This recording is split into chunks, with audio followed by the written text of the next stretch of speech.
From the truckload quoting page within TMS, you can create a new shipment to instantly display your historical lane average alongside all of the market-leading rating intelligence tools. In just a few clicks, you can adjust the quote, add your margin, select your quote response template, and email an official quote right off to the customer from the same page. Request a demo today at tie-software.com to find out how TMS can optimize your quoting process.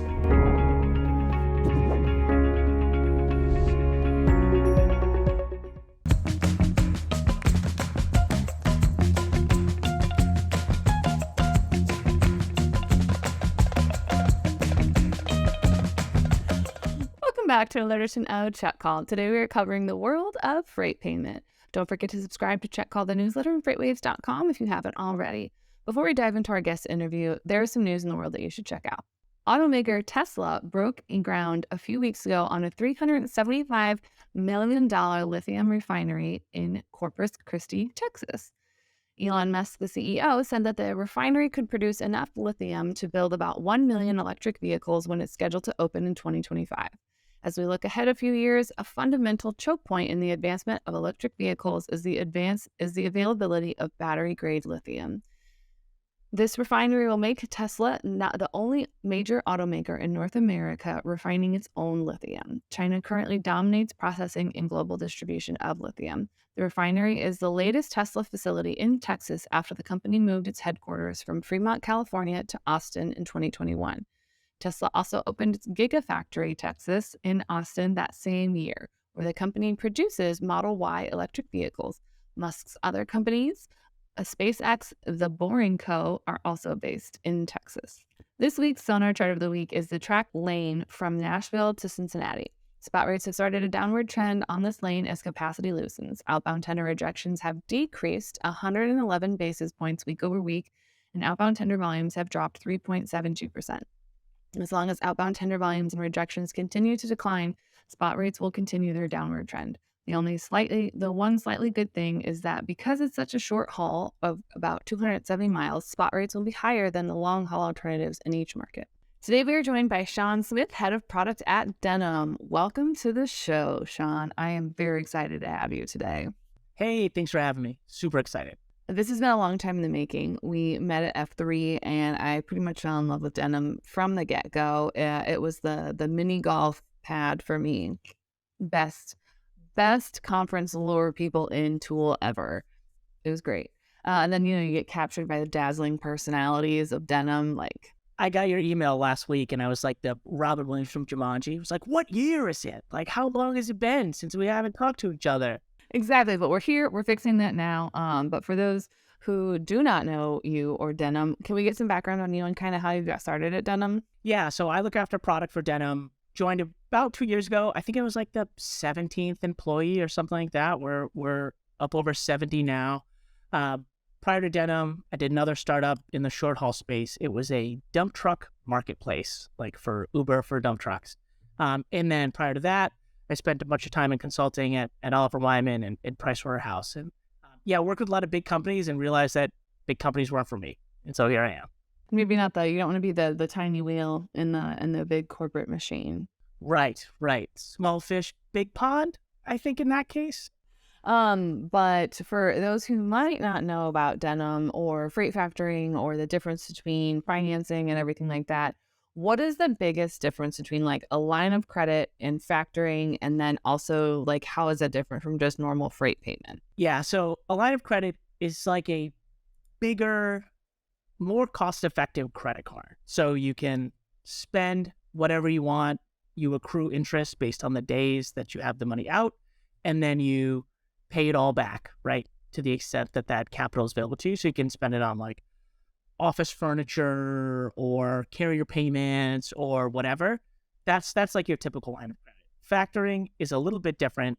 So you take an invoice for a load that you've delivered, and the factoring company actually buys that invoice from you, and they'll pay you for it. So they'll pay you 95%, whatever, of the value of that invoice up front.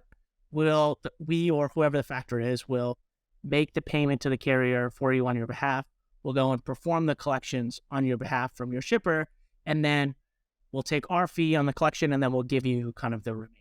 So it's a little bit different from line of credit because it's actually based on the load that you've delivered it in the receipt for that load. So it's really good for carrier payments. Was there some advantages of doing something with like a factoring thing versus just kind of doing your own freight payment situation in-house where maybe you handle all of that either as a 3PL or as a shipper? Like, because I've worked on both sides of it, but I haven't spent that much time in the actual finance world of it.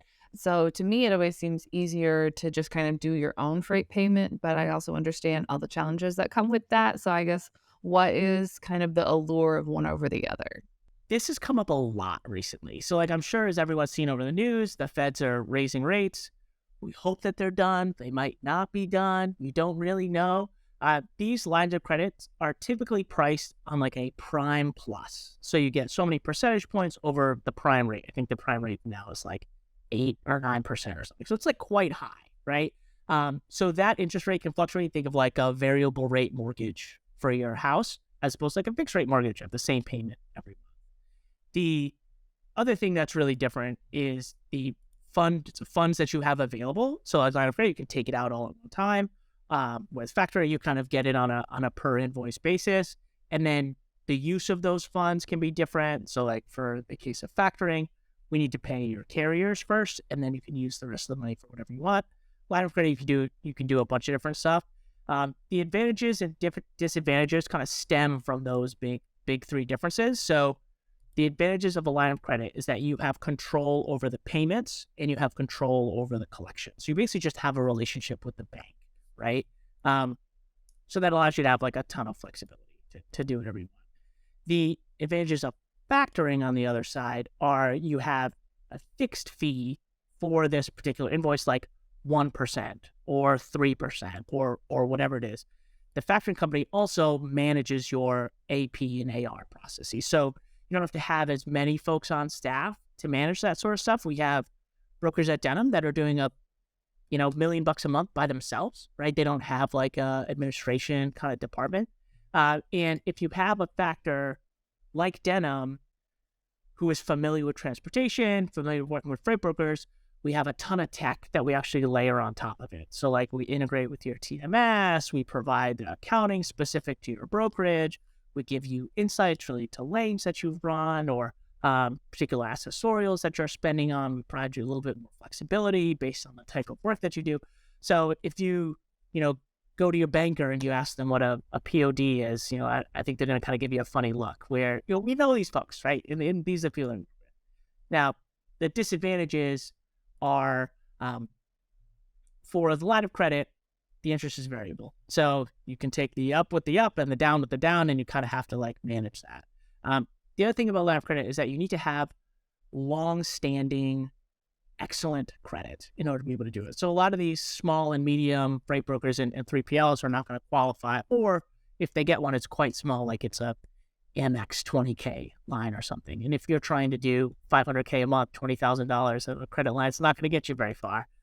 So the bar is quite high for you to be able to get a meaningful amount to be able to actually like run your brokerage on. And then the other disadvantage line of credit, sort of alluded to on the factoring side, is that your relationship is with a bank that doesn't necessarily know you, don't build their processes around you, the freight broker, or you, the 3PL.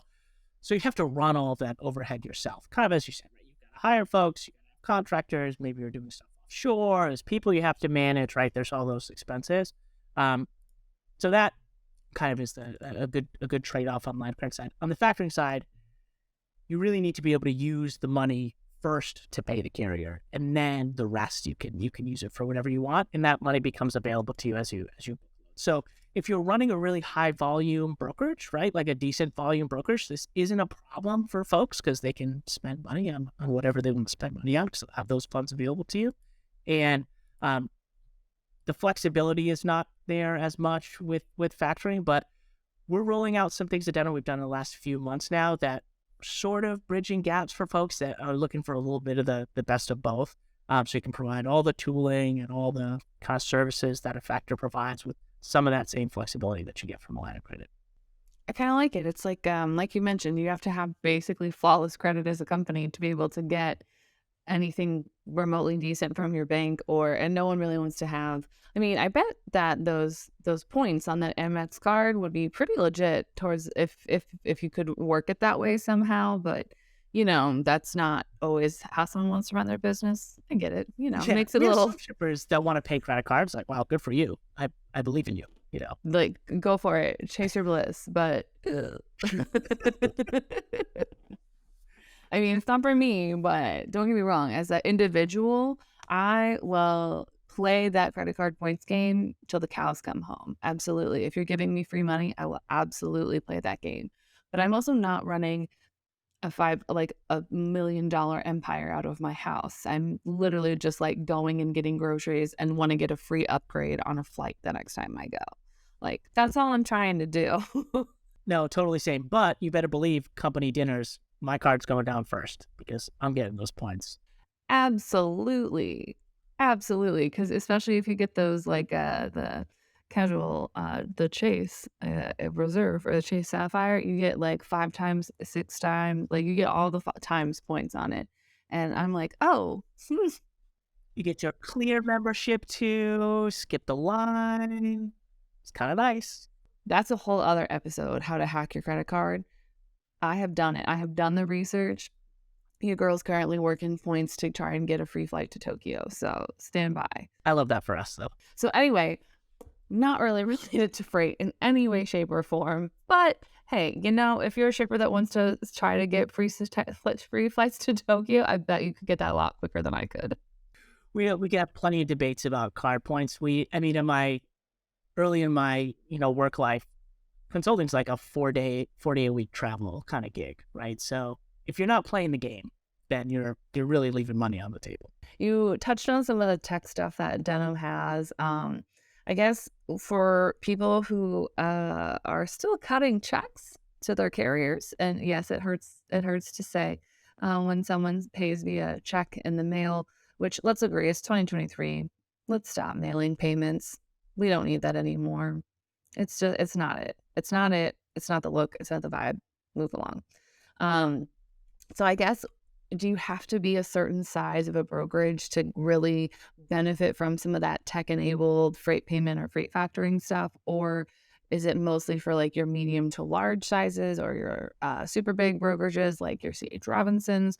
Or if it's me and 4 guys in a random office, can we still benefit from some of these tech developments? The biggest thing about factoring is the credit that you need is based on the shippers that you work with. So you could be a 1-day-old baby broker and they love you at Home Depot and you want a contract and you've got a ton of freight that you need to move and you don't have to like convince a bank, right, to give you a line of credit. You go to a factory and you say, hey, here's my contract from Home Depot. By the way, here's my MC number. It's 1 day old. Like, I'm ready to go. And, we will give you the big thumbs up and we'll integrate with your TMS if you have one set up already. We'll integrate with your QuickBooks if you have one.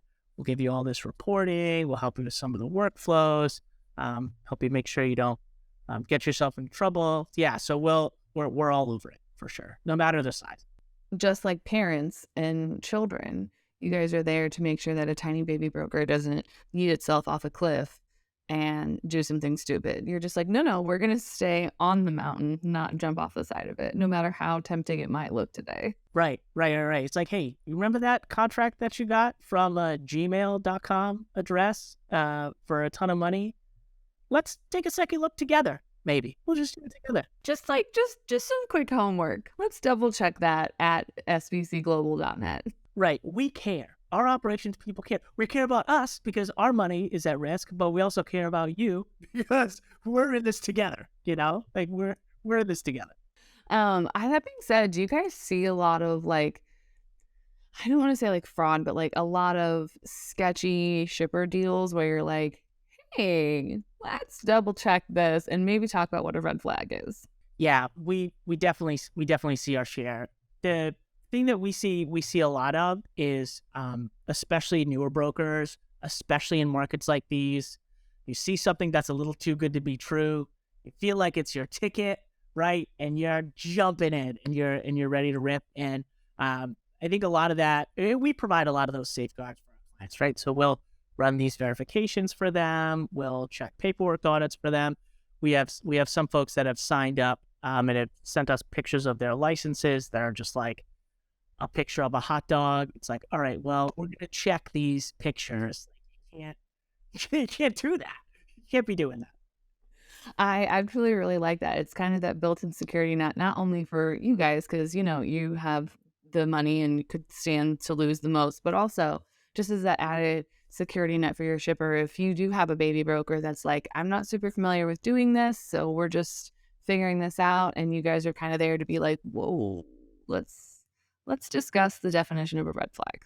Totally. I think there's some stuff too where the best practices are not super pervasive, especially among newer brokers. So like getting something like a purchase order and like a rate confirmation on a load, it's generally good practice to get that stuff in writing, because at the when the bill comes due and they didn't already agree, right? And all of a sudden we've got a question on where the comma is on this particular invoice, like that's going to be a really big problem.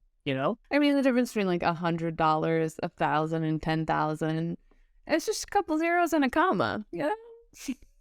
Hey, if I was Jeff Bezos, it really wouldn't be that big of a deal. But here we are. I mean, I'm sure $10,000 is just like the money that ends up in Jeff Bezos' like laundry. I assume that's we're just talking about credit card points. We're just like, oh well, if I could save $40. Jeff Bezos is like, yeah. No, I have like 10,000 just like in my pocket change. It's fine. The rich guy $10,000 bill that like only exists for them. It doesn't exist for anybody else. I absolutely love it. But I guess kind of how can a good broker use some of the technology offerings to really kind of, aside from, protect themselves from shady deals, how can they use that to really like enhance their operations and be able to report back to their shippers like, hey, this is how much you're spending. This is how much, you've paid out in claims maybe, or like what kind of data can they use from this technology? I think one thing that we talk about a lot is like the speed limit is the same for everyone. So like no matter, like nobody here has got crazy drone, 18-wheelers that are flying trucks that are 3 or 4x faster than anybody else. I mean, that would be really cool though, to just see a truck flying through the sky with like 7 drones on it. No traffic. Yeah.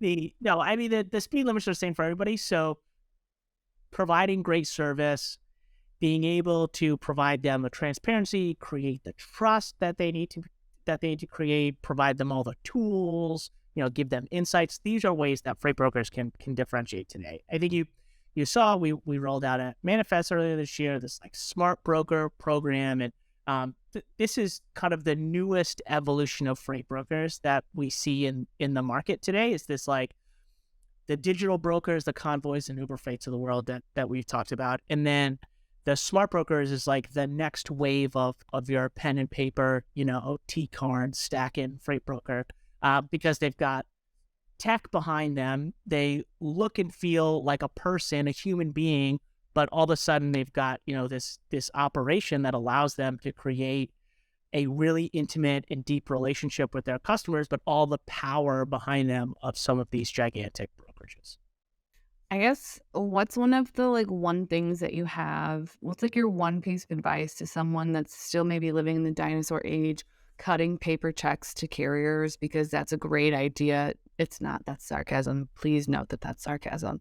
What's your one piece of advice to those who maybe are a little hesitant to jump into some of the tech regarding the financials? The biggest barrier that we see traditional freight brokers like going to make the leap is it's mindset. It's totally all between your ears. Like sometimes if you have a long contract, if you've got processes that you're comfortable with, your inertia. I always cut checks at my kitchen table on Sundays, the manual always comes, right? And you have this feeling of just like, I don't want to say complacency, but like it works and it's not broken. I don't want to fix it. But like if you look around, you look at your peers, you look at what the rest of the market is doing, expectations are changing, right? Competition is getting stronger. And as a traditional freight broker who probably has had some success, if you've been in this business long enough to where you're still doing quite well and you're cutting checks on your kitchen table on Sundays, it's like keep your head on a swivel because you never know what's coming. And being able to link in such an important process around money movement with the rest of your tech, right, helps eliminate human errors. It eliminates, I'm out of checks today, right? Like there's a bunch of these challenges out there that folks who are still running on these kind of, non-tech platforms, and being able to move into something that our smart brokers would want to do.